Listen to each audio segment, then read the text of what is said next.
Ô pessoal, tudo bem? Agora a gente vai conversar com o Samuel, a gente vai falar um pouquinho sobre energia renovável. Samuel, muito obrigado, cara, pela força aqui. Eu que agradeço, Bruno. É um privilégio estar aqui conversando com você. Certo, então vamos falar um pouquinho de energia renovável. Como é que esse campo é um campo novo? Porque eu fiquei sabendo mais em 2020. Então, Bruno, essa é uma excelente pergunta, porque a energia fotovoltaica no Brasil ela existe basicamente desde 2012, que foi quando a ANEEL, a Agência Nacional de Energia Elétrica, permitiu que a gente, como pessoa física mesmo, colocasse uns módulos fotovoltaicos, esses painéis solares. Esses aqui? Esses mesmo. Isso aqui também é um painel solar? Esse é mais de laboratório. Esses são os que a gente coloca no alto do telhado da gente para gerar energia. Só que eu te pergunto, durante o horário de almoço, às vezes as pessoas não estão em casa e o sol está mais forte, está gerando muita energia. Para onde que vai essa energia? Ela vai ou para a bateria, que em 2012 até hoje é algo ainda caro, né, para o consumidor final, ou ela é injetada na rede. Só que só desde 2012, a partir de 2012, que a Agência Nacional de Energia Elétrica passou a obrigar todas as concessionárias, CEMIG, por exemplo, a deixar que a gente conecte na rede dela o nosso sistema, para injetar ali o excedente. A quantidade de energia que a gente gera para pegar de novo de noite. Então aquela energia que a gente fica suando, então vai agora para uma bateria, né? Exatamente, ou bateria, ou para a rede elétrica da concessionária, da CEMIG no caso, né? Para que a gente possa automaticamente pegar ela de volta posteriormente. E como é que você caiu nessa área? Porque é uma área, assim, relativamente nova, né? É uma área nova. Inclusive, durante o curso de graduação, a faculdade de engenharia elétrica, que é a minha formação, a gente não vê exatamente energias renováveis. Onde você fez a graduação? Eu sou formado pela Universidade Federal de Viçosa. Sim. E eu fiz um ano da faculdade na França, na Universidade de Lorena. Ah, que legal. Pelo programa Ciências Sem Fronteiras, que era um programa do governo federal que existia na época, 2013, mais ou menos. E esse período que eu fiquei fora estudando engenharia elétrica, Bruno, foi interessante porque lá fora eu estudei as renováveis, hidrelétrica e fotovoltaica principalmente, um pouco de eólica, que não tinha como no momento eu estudar aqui no Brasil. Então foi bom para complementar. E lá tinha muita opção assim de energia eólica, energia renovável, já era utilizado na França? Tinha sim, França, Alemanha, Europa no geral, Estados Unidos, Canadá, Austrália, eles conseguem conectar na rede elétrica deles, seus sistemas, há muito mais tempo do que a gente. Então, no Brasil é relativamente novo, né? Desde 2012, mas lá fora eles já estão um pouco mais avançados, temporalmente falando. Porque parece que estão querendo tirar também a energia nuclear, né? Sim, a energia nuclear, ela tem uma segurança boa, porém, quando ocorre um problema, a sociedade no geral não gosta nem um pouco, então ela tem uma imagem muito ruim, então as pessoas evitam ela. Já que a gente pode gerar energia por meio de luz do sol, para que a gente vai usar processo de fissão nuclear, né? E na realidade a luz do sol está de graça, né? Está de graça, ainda não foi taxada, né? Então exatamente. A gente pode instalar no alto do nosso telhado e usufruir disso. E quando você foi estudar lá no Ciências Sem Fronteiras, qual foi o seu tema? Assim? Você teve alguma pesquisa que você aprofundou mais? Tinha, basicamente eu fiz opções por algumas disciplinas e elas foram todas direcionadas para sistemas de energias renováveis, porque era o forte daquela faculdade. Aquela faculdade ela se coloca no mercado, a Universidade de Lorena, no caso a Escola Nacional de Engenharia Elétrica e Mecânica, como uma escola de energia. Então eu aproveitei essa área que era realmente de maior interesse meu para fazer essas disciplinas que eu não conseguiria fazer aqui no Brasil naquele momento. E tinha muita gente de outros países lá estudando energia renovável contigo? Tinha muita gente de outros países da Europa fazendo o programa de intercâmbio também, do norte da África, Marrocos e América do Norte também. Bacana. E o que você aprendeu assim, que você trouxe lá para a sua prática profissional hoje? Basicamente, eles têm uma organização do trabalho muito interessante. Eu não diria que o pessoal lá fora tem maior competência ou trabalham mais do que a gente. Às vezes a gente trabalha até mais horas por dia, por exemplo, mais intensamente. Porém, a organização do trabalho é algo que eu acho que faz com que, no final, tenha um rendimento maior do seu trabalho em si. Então, a organização foi muito interessante. Bacana, a gente fica pensando nessa questão técnica, que obviamente foi lá, mas o jeito que você programa as coisas interfere no seu Interfere demais.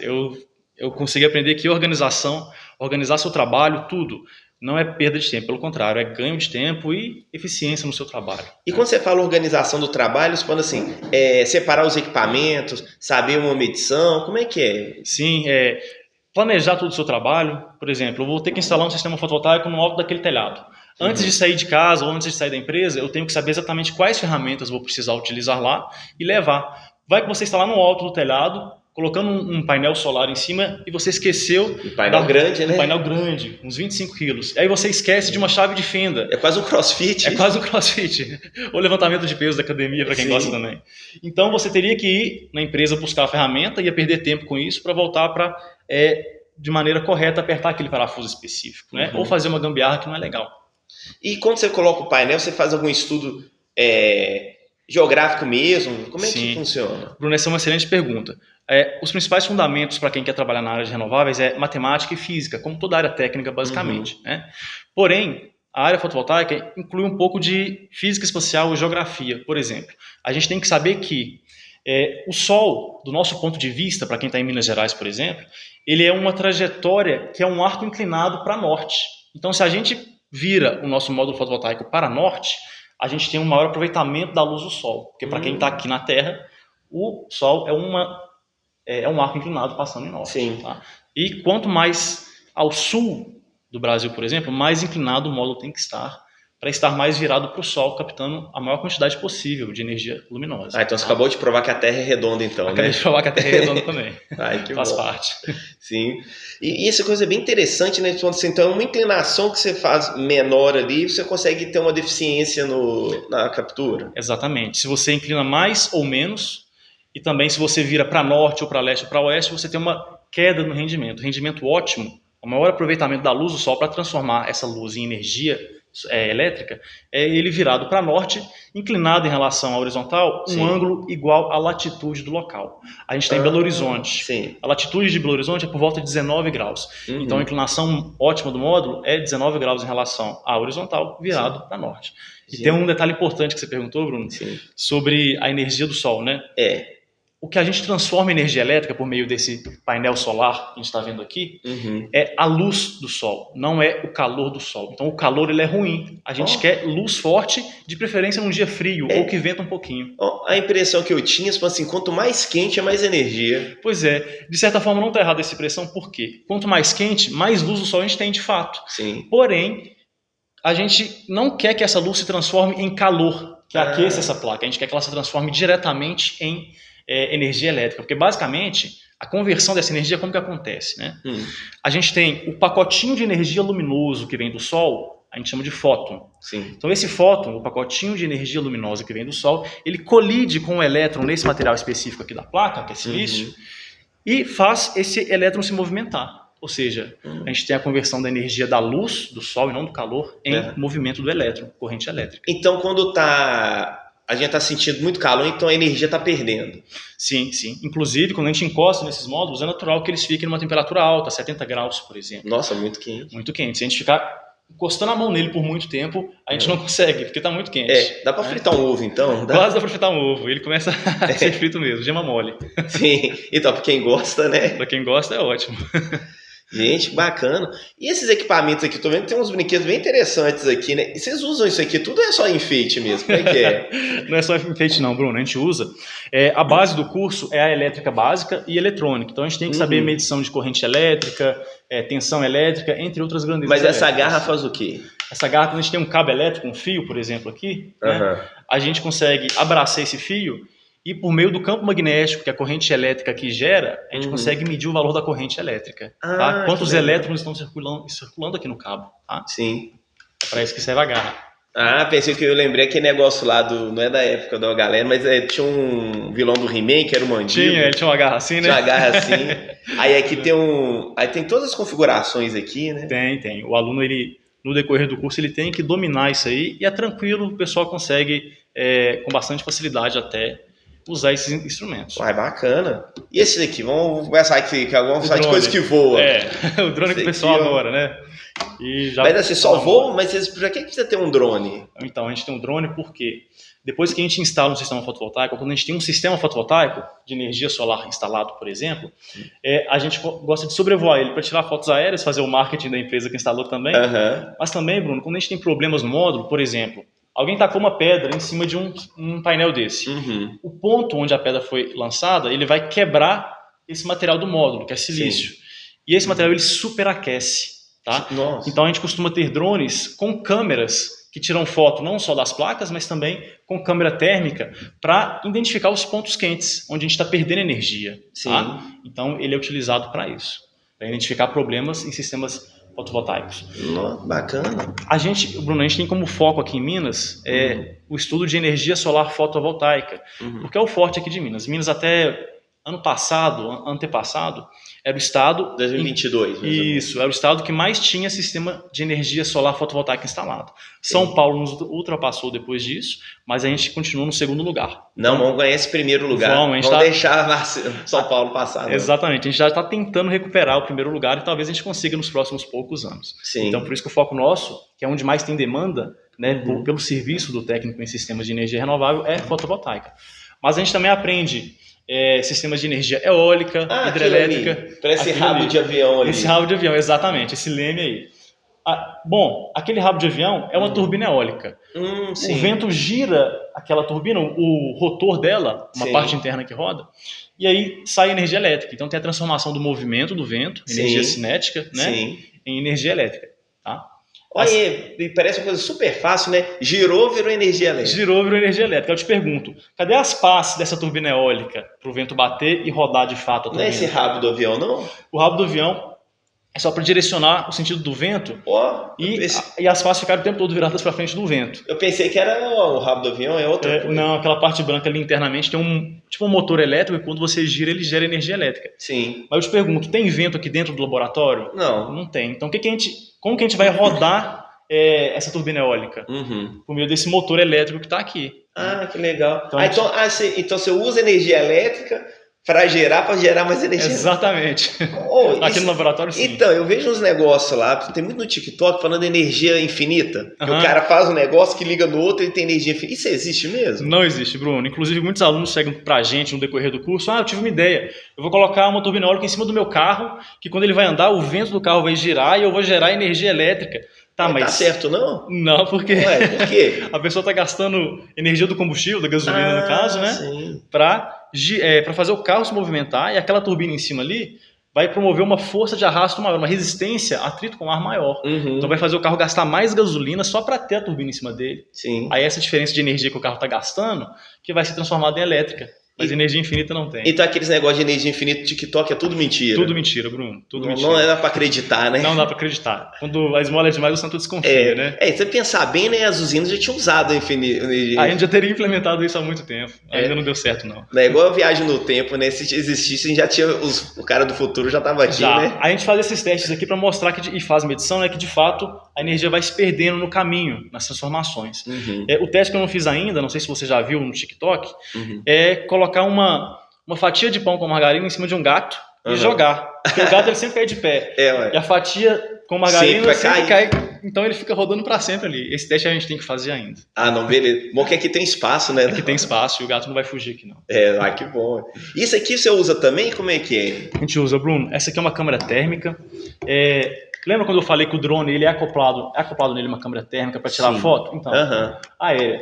Quando a gente não quer tirar foto aérea, a gente usa essa câmera termográfica, então ela tira uma foto térmica, e a gente consegue encontrar nela os pontos de maior calor. Onde está vermelho ali na sua mão está muito quente. Exatamente. Ali onde está vermelho é onde está mais quente, onde tem um ponto quente. Tá? Então vamos supor que, sei lá, eu jogar uma pedra aqui nesse negócio que você instalou, aí vai ficar algum ponto vermelho? Vai, porque vai danificar uma região do painel e essa região ela superaquece. Então a gente utiliza isso aqui para isso, por exemplo. E tem um botão que você mexeu aí, parece câmera fotográfica, é o que? Para que esse botão que gira? Quando a gente está muito longe, o objeto que a gente está medindo a temperatura, a gente tem que focar essa câmera para encaixar melhor o objeto na imagem térmica, porque essa câmera é, na verdade, uma câmera normal, tipo a do celular, e uma câmera de infravermelho, porque tudo que tem temperatura emite luz infravermelha e é isso que ela capta. É tipo essas câmeras de guerra para ver se o cara tá escondido. Tipo isso. Então você tá ensinando técnica de guerra aqui no curso? Serve para achar gente escondida no meio da noite em algum lugar, dá para fazer isso também. Vai ser um ponto quente na noite. Né? Muito bom. Ô Samuel, você falou que você fez Ciências Sem Fronteiras e depois qual você fez outro curso? O que você fez? Depois eu voltei para o Brasil e fiz um mestrado na área de energia aplicado na agricultura. Tá? É mais energia renovável?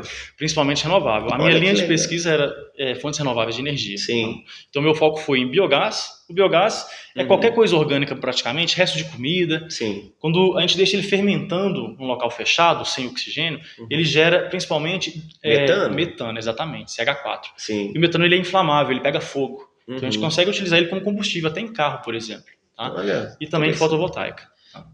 Mas a sua linha de pesquisa foi na fotovoltaica? O foco dela foi no biogás, mas durante a escrita da dissertação e trabalhos e matérias também que a gente faz durante o mestrado, e pesquisa e escrita de outros artigos associados com outros colegas, eu trabalhei também com fotovoltaica, apesar de o foco no mestrado não ter sido fotovoltaica. Entendi. Mas deve ter algumas disciplinas lá também no mestrado, de fotovoltaica. Tem, a parte de energia solar mesmo, energia da biomassa no geral, né? Renováveis no geral. E uma coisa interessante lá, o seu mestrado foi aqui no Brasil, né? Foi, lá na Universidade Federal de Viçosa também, em Minas Gerais. Bacana. E depois aí você começou a atuar como fotovoltaico? Depois de formar no mestrado, eu fui professor substituto na Universidade Federal de Viçosa durante um tempo, ensinando eletrônica e eletrotécnica, tá?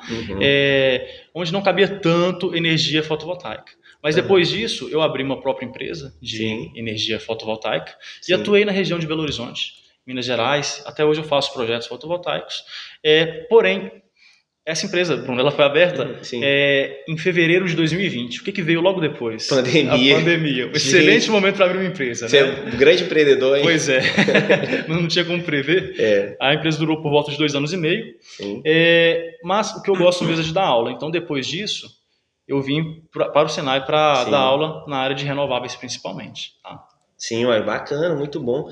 E essa experiência que você teve na França, com a sua empresa, que eu acho que é muito importante, como é que você trouxe para o Senai? O que você aprendeu ali na empresa que você ensina para os seus meninos ali? Isso é ótimo. Uma das coisas que a gente ensina é lidar com o cliente, por exemplo. Não é só da parte técnica que a gente vive. Né? Sim. Então, a gente tem que lidar bem com o cliente, tem que fazer venda do seu projeto fotovoltaico, mas é bom atuar de maneira prática para a gente trazer para a sala de aula não só teoria, mas também vivências do dia a dia. Por exemplo, já aconteceu uma vez de uma instalação no qual eu era responsável técnico, mais ou menos no sul de Minas, ali, em que eu terceirizei a parte da instalação, então paguei para o pessoal subir no telhado e colocar os módulos, só que não pude acompanhar muito de perto.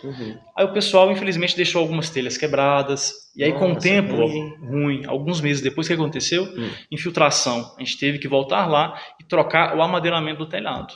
Então, prejuízo. É aquele negócio que o preguiçoso trabalha dobrado. Então, a gente tem que ter responsabilidade, tem que acompanhar de perto o trabalho das pessoas todas, né? Senão a gente vai ter um retrabalho aí. E falando sobre energia fotovoltaica na vida aqui, supondo assim, o carro elétrico tem energia fotovoltaica nele? Tem essa tecnologia? Então, Bruno, já existem alguns carros em que tem de fato um módulo fotovoltaico em cima dele, módulo flexível, sabe? Você cola em cima dele. Só que se você deixa ele o dia inteiro num sol aqui do Brasil, por exemplo, ele vai te dar energia o bastante para você andar uns 10 quilômetros. É uma área pequena que a gente tem em cima do carro, concorda? A não ser que você mora perto do serviço. Então, não pegou muito no mercado carro elétrico com módulo fotovoltaico em cima. O que a gente faz hoje? Você tem um carro elétrico e no alto da sua casa você gera a sua própria energia, o seu próprio combustível com esses painéis solares e abastece o seu carro ali. Então você tem seu posto de gasolina. Você tem seu posto pessoal, gerando uma energia muito barata. Tá? O Bruno, a gente tem hoje que para você rodar de carro elétrico é 4 vezes mais barato do que rodar com gasolina. Tá? Olha só. Então, enquanto para andar uns 10 quilômetros aí com gasolina, você vai gastar uns R$5 de gasolina, né, aproximadamente com o preço atual da gasolina. Para andar uns 10 quilômetros com um carro elétrico, você vai gastar por volta de R$1,25, R$1,25, ou seja, é 4 vezes mais barato para rodar o mesmo percurso. Isso, Bruno, considerando que você está comprando energia da concessionária, que tem impostos em cima. Se você gera a sua própria energia com um sistema solar na sua casa, fica mais barato ainda. Ou seja, em vez de ser 4 vezes mais barato, 8, 7 vezes mais barato rodar com carro elétrico. Não tinha um esquema que você gera energia e você coloca na rede da CEMIG? Como é que funciona? Sim. Ainda hoje, a maioria dos sistemas de energia solar fotovoltaica que a gente tem nas casas, nas empresas, nos comércios, eles geram energia o dia inteiro. E se você não usa toda aquela energia no instante em que ela é gerada, o que acontece com ela? Ela é injetada na rede elétrica da concessionária automaticamente. E aí o medidor da concessionária ele muda quando você finaliza o projeto, a instalação disso lá na casa do seu cliente, Sim. no caso aqui em Minas Gerais, a maior parte de Minas, a CEMIG vai lá e troca o medidor por um medidor bidirecional, que mede a energia nas duas direções. Porque agora você não vai pegar energia só da rede para sua casa. Entendi. Durante o dia você também vai injetar energia da sua casa para a rede. Tá? Então eu consigo fazer uma conta negativa, então? Você consegue gerar mais energia do que consome se colocar mais painéis. Sim. E consegue, inclusive, esse excedente, essa quantidade extra de energia que você está gerando, fazer abater na casa da sua mãe, por exemplo, e na outra cidade. Tá? Olha só que legal, então eu consigo ainda distribuir energia. Consegue distribuir. Atualmente a gente tem uma pequena taxa sobre o uso da rede, porque você está usando a rede, concorda? Sim. Você gera na sua casa e manda bater na casa do seu irmão na outra cidade, se Sim. for a mesma concessionária de energia. Né? Então, por estar usando a rede, você paga um pouquinho, mas esse pouquinho é bem menor do que a quantidade total que você pagaria se estivesse comprando a energia da rede. Tá? Ué, bacana. E uma coisa que eu também queria ver contigo, essa energia fotovoltaica na nossa vida, sabe? Que eu sei beleza, mas assim, tem energia fotovoltaica no futebol? Você ouviu falar alguma coisa assim? Tem sim, Bruno. Boa pergunta. Inclusive, a primeira usina fotovoltaica do estado de Minas Gerais, lá no início da geração distribuída, que a gente chama, né? Sim. Quando a ANEEL, a Agência Nacional de Energia Elétrica, aprovou a conexão na rede, Sim. A primeira usina fotovoltaica do estado de Minas foi no Mineirão, o nosso estádio de futebol aqui de Belo Horizonte. Olha que legal, ué. Aí você Foi pergunta, na que época da Copa do Mundo, essas coisas, o projeto? Foi por volta de 2002, 2003, 2014. Então foi a Copa do Mundo. Foi perto da Copa do Mundo, né? Sim, foi. Só que eu te pergunto, lá de baixo você consegue enxergar os módulos que estão em cima do Mineirão? Nem sabia. Pois é, por quê? Se a gente pega uma foto aérea, Sim. que é muito bonita, inclusive do Mineirão, você consegue enxergar um monte de módulo lá em cima. É muito, centenas. Tá? Sim. Só que para colocarem esse sistema fotovoltaico lá em cima, era exigência da administração do Mineirão que os módulos não interferissem na arquitetura do estádio. Porque o estádio é tombado, né? Sim. E aí, o que acontece? Lá em cima do Mineirão a gente tem vários beirais. Sim. E os módulos, eles ficam entre esses beirais e, infelizmente, durante parte do dia, eles são sombreados pelos beirais, o que reduz a geração. Porém, está respeitando a arquitetura. Ou seja, a gente não consegue enxergar eles estando aqui na frente do estádio. Também a gente tem que ter um valor cultural, patrimonial, né? Não pode ser só técnico, não. Né? Exatamente, Bruno. Inclusive, quando eu falo para você que a inclinação ótima do módulo é igual à latitude virado para norte, esse é o valor ótimo. Só que suponhamos que o cliente seu, seja uma casa, não tem um telhado inclinado para norte. Você vai construir uma estrutura metálica ali em cima que vai ficar feio para fazer ficar inclinado para norte? Não é recomendado. A gente tende a sempre usar o telhado que a gente tem para não interferir muito no visual mesmo da residência. Aí você pensa, mas perde um pouquinho do rendimento? Perde um pouquinho, mas não interfere na arquitetura da residência. Porque a gente não é só... Não é só técnica, otimização, né? e geração de energia, né? Sim. A gente tem que visualizar também o aspecto visual. Se o cliente não está satisfeito com um sistema feio, dá para fazer de outra forma. Né? E tem empresas fotovoltaicas que assim absorvem esses profissionais aqui em Belo Horizonte? Ótima pergunta, Bruno. De todos os alunos que eu já tive aqui que formaram no Senai, em técnico em sistemas de energia renovável, muitos deles, uns 20 até hoje, isso numa turma que eu formei de 100, já retornaram comigo falando, hoje eu sou vendedor da loja elétrica de equipamento fotovoltaico, eu estou trabalhando numa empresa pequena de sistemas fotovoltaicos. Então sim, o mercado ele tem absorvido bem esses profissionais, eu tenho feedback disso frequentemente. Que bacana, gente, muito bom. E aqui, você falou daquela caixa amarela ali, aquilo ali é o quê? Aquela caixa ali é a caixa da câmera, eu deixei ela ali, deveria ter guardado num cantinho mais escondido, né? Mas é a caixa da câmera, ela é de uma marca muito boa, quem é da área de equipamentos elétricos conhece, a Flux, e nossos equipamentos são de marcas muito boas mesmo, para a gente incentivar os profissionais a fazerem um serviço com qualidade, né, Bruno? E os alunos, eles têm acesso a esses equipamentos? A gente tem o drone da DJI também, né? Sim. Muito bom. Eles têm acesso, principalmente esses mais básicos da eletroeletrônica, isso é necessário para o trabalho, tá? A gente tem laboratórios de eletrônica no começo do curso. Sim. E mais no final do curso, quem se interessar em continuar estudar mais ou fazer um projeto final de curso que vai utilizar esses equipamentos, a gente dá acesso a eles também, com acompanhamento da gente, porque são equipamentos muito, muito caros também, sabe? Sim. Muito sensíveis. E aqueles painéis azuis ali, aquele ali é o que é? Vocês usam aqui no laboratório? Sim, esse aqui a gente está num laboratório de elétrica de fotovoltaica e também eólica. Então esses equipamentos são para simular de fato sistemas. A gente consegue ligar sistemas completos aqui conectados na rede. A gente tem medidor de energia bidirecional, a gente tem medidor de tensão. O bidimensional é aquele que vai e volta, né? Isso, o bidirecional ele mede energia que vem da rede para sua casa e também Sim. da sua casa para a rede que você gera. Sim. Tá? A gente simula vários sistemas aqui, consegue conectar todos, alterar a velocidade de rotação desse motor para simular a velocidade variável do vento, né, que a gente não tem vento aqui dentro. Sim. Lá fora também a gente tem telhados fotovoltaicos para os alunos subirem e instalarem de fato. Porque o curso a gente foca no aspecto de projeto. Então o aluno poderia ter uma rotina depois que formar, de ficar o dia inteiro no computador fazendo projeto, dimensionando, calculando os equipamentos, aprovando esses projetos na CEMIG, por exemplo.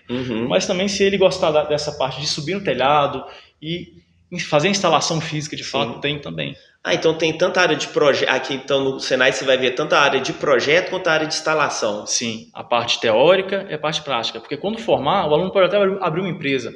Mas se ele não gostar de subir em cima do telhado, tem medo de altura, por exemplo, ele pode focar na parte de projeto. E ficar o dia inteiro na frente do computador fazendo projeto e ganhando dinheiro dessa forma. Ué, que bacana. Tá? E uma pergunta que eu tenho visto aqui, né? Porque esse é um ramo da engenharia, né? Que é um ramo dominado muito por homens, não é? É dominado por homens tradicionalmente, mas eu diria que a energia fotovoltaica é o mais bem distribuído. Nas minhas turmas que eu já tive aqui no Senai, tanto de curso técnico quanto outros cursos, foi quase meio a meio, Bruno. Que legal. Até porque se o pessoal, seja homem ou seja mulher, não gostar da parte que é mais pesada, que eu considero mais pesada, de subir no telhado, carregar esses 25 quilos, pode focar na parte de projeto e também na parte de venda, na parte de suporte técnico. E as meninas têm feito esse trabalho de maneira sensacional, sem diferença nenhuma. Então tá acabando muito aquela coisa de engenharia só para homem, né? Agora tá acabando, principalmente na área de energias. Energias renováveis, principalmente. Que bacana. Samuel, muito obrigado aí pela ajuda aí, pelo vídeo. Eu que agradeço, Bruno, foi um prazer. Tamo junto aí. Tamo junto. E precisando aí, nós vamos fazer mais coisas junto aí, cara. Igualmente, estamos aí. Gente, então até mais. Ficou aí um vídeo aí de renovável aí, gente. Tchau, tchau. Tchau.